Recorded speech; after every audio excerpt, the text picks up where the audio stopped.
Merci de nous choisir pour vous informer, chers téléspectateurs d'Afro Info 243, dans les quartiers Sosimat, à proximité de l'hôtel Rotana et de la résidence JLM de Joseph Kabila Kabange. Plusieurs nouvelles constructions sont en cours. Parmi celles-ci, certaines appartiennent à des autorités du pays.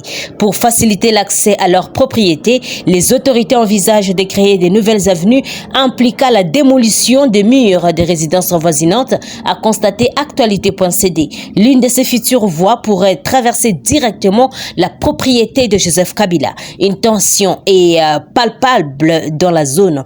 Des policiers commis à la garde de la concession s'opposent à l'action qui tente de mener cette action. Adam Chemissi, conseiller en communication d'Olivier Lembe, l'épouse de Kabila, explique et donne le point de vue de ses occupants de cette concession. Le samedi matin, la famille de Kabila résidant à cette adresse ainsi que le personnel affecté à la sécurité de la résidence et tout autre employé de la résidence JLM de Joseph Kabila ont été surpris de voir arriver des camions chargés de matériel de construction accompagnés de quelques militaires.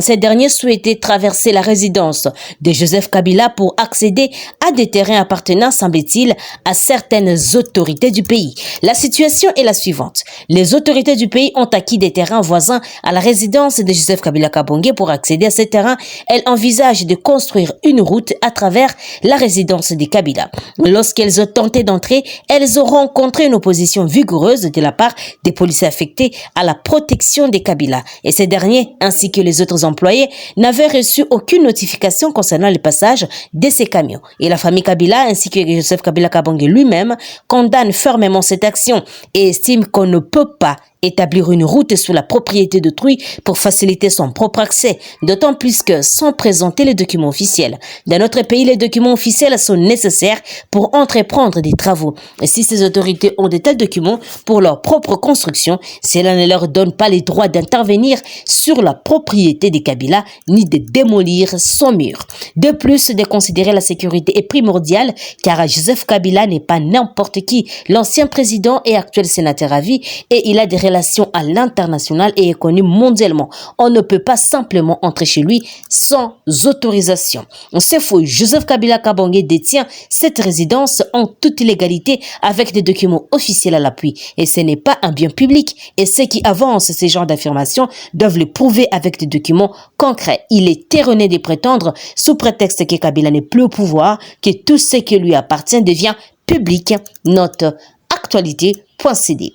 Le président de la République, Félix Antoine Tshisekedi, reconnaît la situation du transport aérien qui est actuellement marquée par l'accentuation du déséquilibre entre la demande des trafics domestiques de plus en plus croissante et une offre de plus en plus précaire. Il a dit lors des 111e réunions du Conseil des ministres du vendredi 1er septembre 2023. Tout a demandé à l'implication du gouvernement dans la consolidation des entreprises du portefeuille en ce qui est du secteur des transports aériens.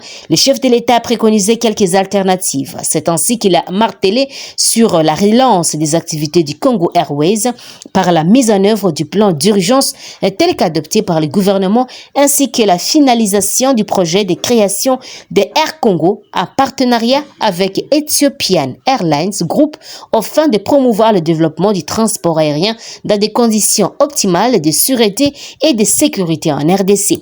Au regard de l'urgence, le président de la RDC a instruit les ministres d'État, ministre de Budget, Aimé Boji, ainsi que le ministre des Finances, Nicolas Kazadi, à s'activer pour la mise à la disposition des fonds sollicités en soutien au plan de relance de la compagnie nationale Congo Airways. Et par ailleurs, le gouvernement a changé par le biais de ses membres sectoriels, d'accorder les bénéfices de l'urgence à la réalisation du projet Congo Airways. Le ministre des Transports et Voies de Communication devra, quant à lui, aussi actualiser le business plan élaboré en 2022 ainsi que les chronogrammes des activités pour le lancement de la compagnie Air Congo, a indiqué les comptes rendus.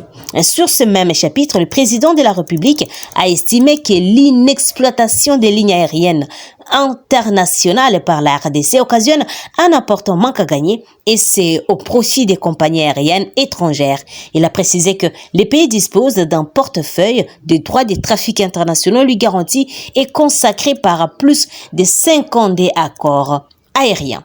Autre chose, le gouvernement a annoncé le début imminent de l'octroi des cartes d'identité nationale à la population congolaise après que le président Félix Tshisekedi a reçu la sienne, il y a 2 mois d'ailleurs. Les citoyens congolais sont privés de la carte d'identité nationale depuis 1984 qui marque l'année de la dernière délivrance.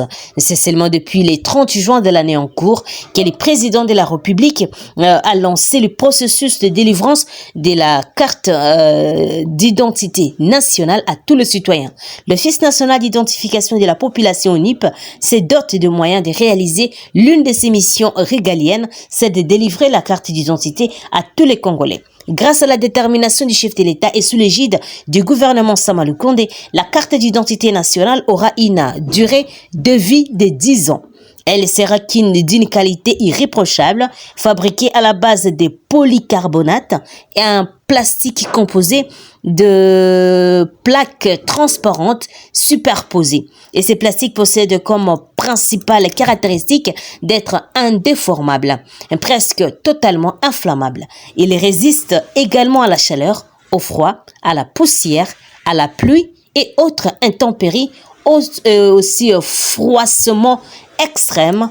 Note politico.cd. Le gouvernement congolais a annoncé le jeudi 31 août via un communiqué officiel son soutien à l'enquête ouverte par l'auditorat militaire garnison de Goma dans le Nord Kivu. La Belgique, qui réagissait à ces communiqués ce vendredi, espère que cette enquête ouverte aboutira et que les auteurs de cette répression seront tous connus et traduits en justice.